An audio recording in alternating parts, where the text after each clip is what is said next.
Good morning student. हमारा topic है matrices BSc first year और आपका पार्ट है फर्स्ट।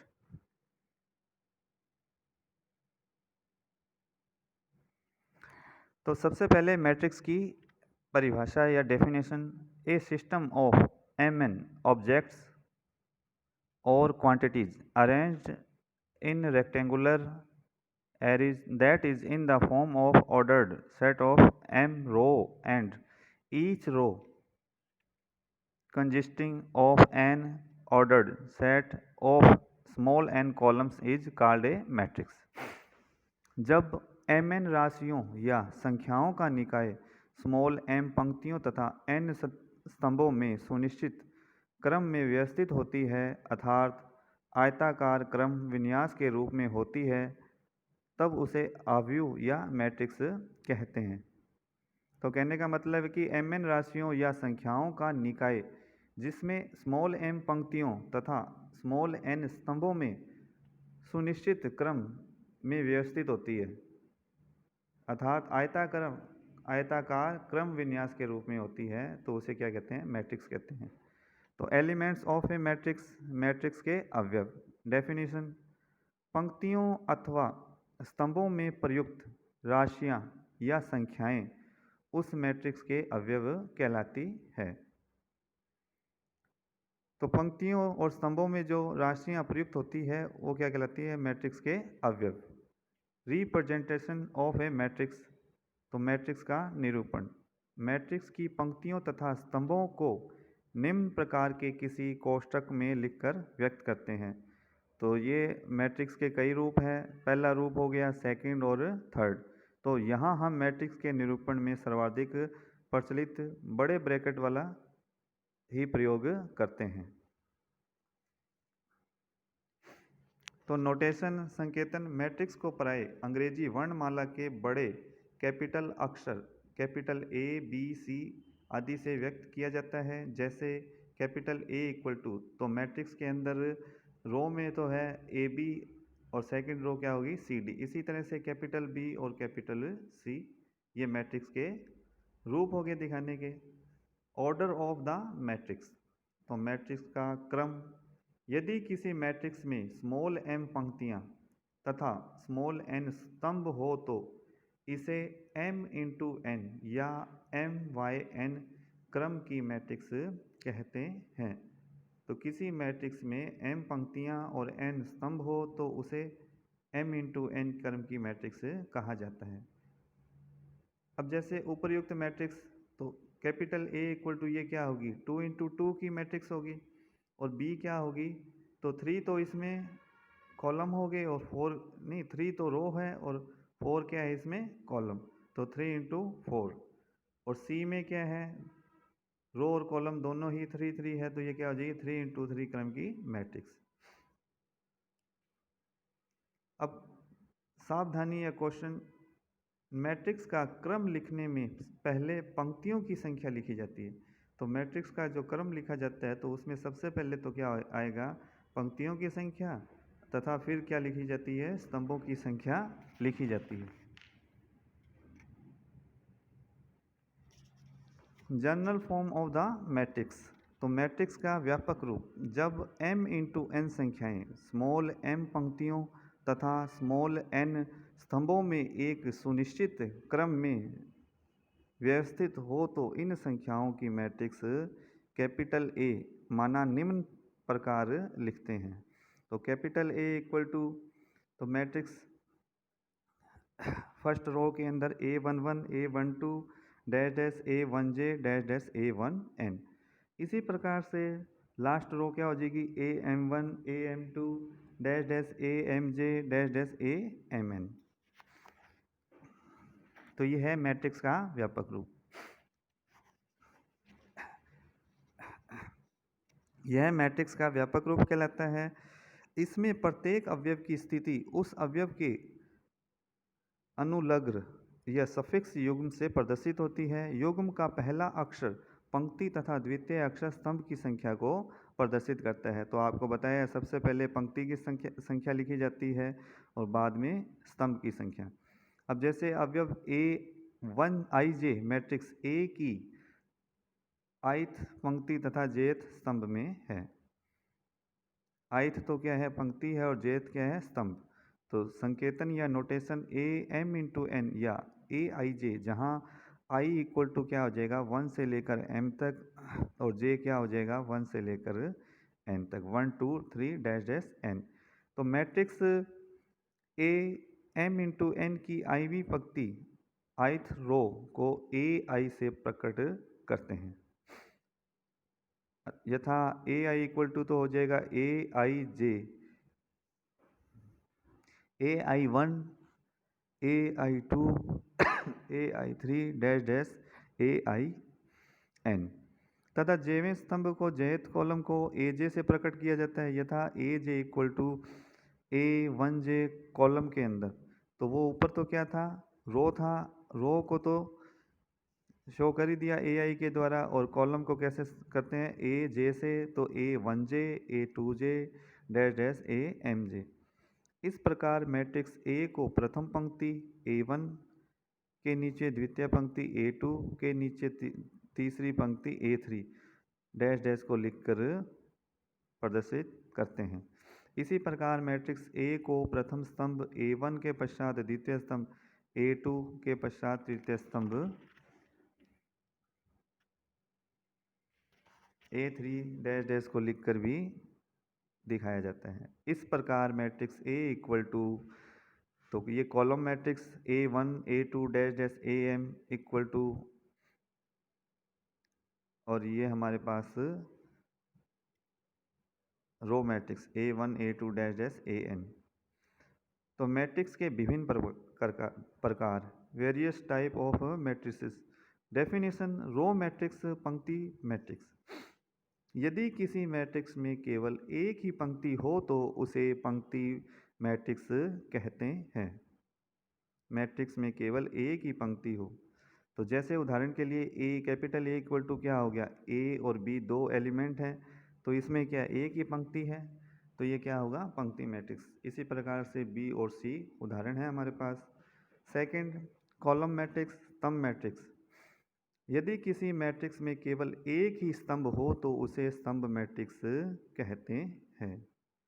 जैसे capital X equal to column matrix X Y. स्तंभ में तो क्या होता है, बाएं से दाएं, और इसमें क्या होता है ऊपर से नीचे। तो कैपिटल वाई इक्वल टू हो गया column matrix Y one one, Y two one, Y three one. Third, null matrix यानी कि शून्य मैट्रिक्स। यदि मैट्रिक्स का प्रत्येक अवयव शून्य हो तो उसे शून्य मैट्रिक्स कहते हैं तथा प्रतीक सिंबल O से प्रकट करते हैं। उदाहरणार्थ, तो ये O2 क्या है हमारे पास, इसमें दो तो रो है और 3 कॉलम है, 2 इंटू 3 की मैट्रिक्स है, और सभी अवयव क्या होते हैं इसके अंदर 0। इसी तरह से O3 क्या है, 3 इंटू 3 की मैट्रिक्स है, जिसमें 3 रो है और 3 ही कॉलम है, और इस शून्य मैट्रिक्स के सभी अवयव क्या होंगे 0। इक्वल मैट्रिसेस, समान मैट्रिसेस। यदि दो मैट्रिसेस A तथा B एक ही क्रम की हो तो तथा उनके संगत कोरस्पॉन्डिंग अवयव भी समान हो, अर्थात ए आई J equal to B I जे, तो उन्हें समान मैट्रिसेस कहते हैं। दोबारा से, यदि दो मैट्रिसेस A तथा B एक ही क्रम की हो और उनके संगत अवयव भी समान हो तो वो क्या कहलाएगी, समान मैट्रिसेस कहलाती है, जहां I equal to 1 2 dash dash n तथा J equal to 1 2 dash dash n। तो capital A equal to matrix है हमारे पास, रो है इसके A B C, B B D C D C, तथा कैपिटल B जो मैट्रिसेस है वो है A B C, B B D और C D C। तो दोनों मैट्रिक्स क्या है, इनके अवयव भी समान है और समान क्रम की है, तो ये क्या कहलाएगी, इक्वल मैट्रिसेस, तथा इन्हें A बराबर B द्वारा प्रदर्शित किया जाता है। पांचवा, स्क्वायर मैट्रिक्स, वर्ग मैट्रिक्स। यदि किसी मैट्रिक्स में स्तंभों तथा पंक्तियों की संख्या समान हो, स्तंभ और पंक्तियों की संख्या समान हो, अर्थात m बराबर n हो, तो उसे वर्ग मैट्रिक्स कहते हैं। देखो समान मैट्रिक्स में तो क्या था, दो मैट्रिक्स के क्रम बराबर थे और उनके संगत अवयव भी क्या थे, समान थे। और वर्ग मैट्रिक्स में क्या है, स्तंभ तथा पंक्तियों की संख्या समान है। तो ए मैट्रिक्स है 1 2 -2 3 और बी इक्वल टू क्या है, A B C, B B D, C D C आदि।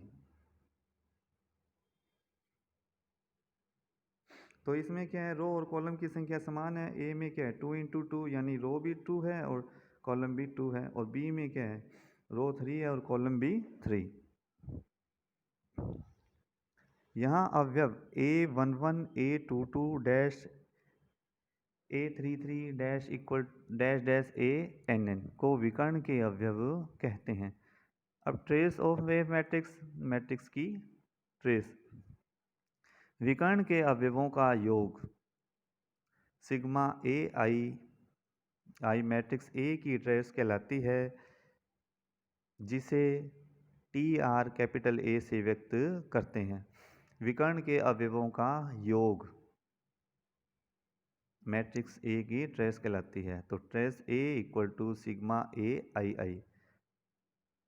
अब डायगोनल मैट्रिक्स, विकर्ण मैट्रिक्स, यदि किसी वर्ग मैट्रिक्स के मुख्य विकर्ण के अतिरिक्त, यदि किसी वर्ग मैट्रिक्स के मुख्य विकर्ण के अतिरिक्त अन्य सभी अवयव 0 हो, अर्थात Aij इक्वल टू 0 जबकि I not equal to j, तो वह मैट्रिक्स विकर्ण मैट्रिक्स कहलाती है।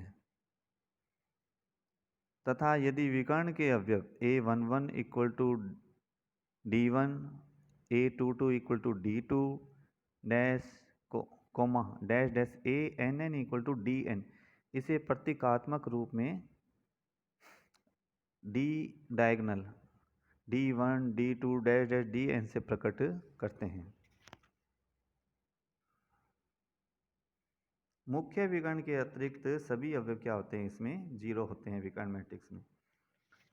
7th यूनिट मैट्रिक्स, इकाई मैट्रिक्स, यदि किसी वर्ग मैट्रिक्स के मुख्य विकर्ण का, किसी वर्ग मैट्रिक्स के मुख्य विकर्ण का प्रत्येक अवयव ai एक हो तथा अन्य सभी अवयव 0 हो, अर्थात यदि ij इक्वल टू 0 कब, जब I not equal to j, और 1 कब होगा, जब I इक्वल टू j, तो उस मैट्रिक्स को इकाई मैट्रिक्स कहते हैं तथा संकेत I से प्रकट करते हैं। तो इकाई मैट्रिक्स कौन सी होगी, यदि किसी वर्ग मैट्रिक्स के मुख्य विकर्ण का प्रत्येक अवयव इकाई हो और बाकी सभी अवयव क्या हो, 0, तो उसे इकाई मैट्रिक्स कहते हैं। For example I2 equal to, तो इसमें ये वर्ग मैट्रिक्स है और मुख्य विकर्ण के अवयव क्या है, इकाई है, बाकी अवयव क्या है, 0। इसी तरह से I3 मुख्य विकर्ण के अवयव इकाई, बाकी अवयव 0, तो ये इकाई मैट्रिक्स है। Triangular matrix, a square matrix is said to be a triangular matrix if every element above और below the leading diagonal is 0। अब स्केलर मैट्रिक्स, अदिश मैट्रिक्स, यदि किसी विकर्ण मैट्रिक्स के सभी अवयव समान हो, अर्थात A11 equal to A22 equal to dash dash equal to ANN equal to small a, तो उसे अदिश मैट्रिक्स कहते हैं।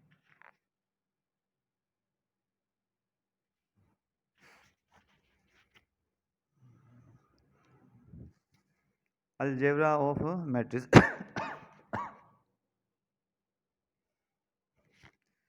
Addition and subtraction of matrices, matrix का योग तथा व्यवकलन। डेफिनेशन, यदि A तथा B दोनों ही समान क्रम की मैट्रिक्स हो तो उनका योग तथा व्यवकलन भी उसी समान क्रम की एक मैट्रिक्स ही होती है। A और B क्या हो, दो समान क्रम की मैट्रिक्स हो तो उनका योग करें या उनको घटाएं तो उसी क्रम की एक मैट्रिक्स ही होती है, जिसके अवयव उन दोनों मैट्रिक्स के संगत या कोरस्पॉन्डिंग अवयवों के योग तथा अंतर के बराबर होते हैं। तो मैट्रिसेस के इस योग तथा अंतर को A प्लस माइनस B द्वारा प्रदर्शित किया जाता है। यदि A equal to AIJ matrix क्या है, M इंटू N क्रम की है तथा B equal to BIJ M into N क्रम की मैट्रिक्स है, तो A plus minus B equal to, तो इसके अवयव कैसे लिखे जाएंगे, A I J plus minus B I J, और इस मैट्रिक्स का क्रम क्या है, एम इंटू एन, जहाँ i equal to 1 2 dash dash m तथा j equal to 1 2 dash dash n. Remark टिप्पणी, दो असमान क्रम की मैट्रिसेस का योग अपरिभाषित होता है। तो दो असमान क्रम की जो मैट्रिसेस है उसका योग क्या होता है, अपरिभाषित। Properties of matrix addition, matrix योग के प्रगुण। तो मैट्रिक्स में योग संक्रिया निम्न गुण धर्मों का पालन करती है। यदि ए बी सी समान क्रम की मैट्रिक्स हो तो कम्यूटेटिविटी, क्रम विनिमयता, a plus B equal to B plus a, क्रम विनिमय के नियम का पालन करती हो। एसोसिएटिविटी, सहचार्यता, ए प्लस ब्रैकेट में b plus c equal to A plus b bracket में plus c. Additive identity matrix, योज्य तत्समक मैट्रिक्स, शून्य मैट्रिक्स जीरो योज्य तत्समक मैट्रिक्स कहलाती है, क्योंकि a plus zero equal to a equal to zero plus a. तो कोई भी मैट्रिक्स है, यदि उसमें शून्य मैट्रिक्स को ऐड किया जाए, चाहे लेफ्ट करें या राइट में, तो क्या आता है, वही मैट्रिक्स प्राप्त होती है। एडिटिव इन्वर्स मैट्रिक्स, योज्य प्रतिलोम मैट्रिक्स, यदि मैट्रिक्स बी की B I J equal to minus A I J, ताकि A plus B equal to zero equal to B plus A. यदि कोई दो मैट्रिक्स है तो ए और बी है, उसमें ए प्लस बी करें या बी प्लस ए करें तो हमारे पास शून्य मैट्रिक्स आ जाए, तो मैट्रिक्स बी मैट्रिक्स ए के योग के लिए प्रतिलोम मैट्रिक्स कहलाती है। पांचवा कैंसलेशन लॉ, निरसन नियम। तो small A plus B equal to A plus C या बी बराबर सी, तो ये क्या कहलाता है, left cancellation law. Small B plus A equal to C plus A या बी बराबर सी। तो जो ए पार्ट है उसमें तो देखो लेफ्ट में ए कैंसिल हो रहा है और सेकंड में क्या है, राइट में ए कैंसिल हो रहा है। तो लेफ्ट में कैंसिल हो रहा है तो वो लेफ्ट कैंसलेशन लो है, राइट में कैंसिल हो रहा है तो राइट कैंसलेशन लो है। रिमार्क, मैट्रिक्स व्यवकलन का क्रम विनिमय होना आवश्यक नहीं है। कहने का मतलब जो माइनस है, दो मैट्रिक्स को अगर घटाया जाए तो उनका क्रम विनिमय होना आवश्यक है। वो क्रम विनिमय हो भी सकती है और नहीं भी, अर्थात A minus B not equal to B minus A.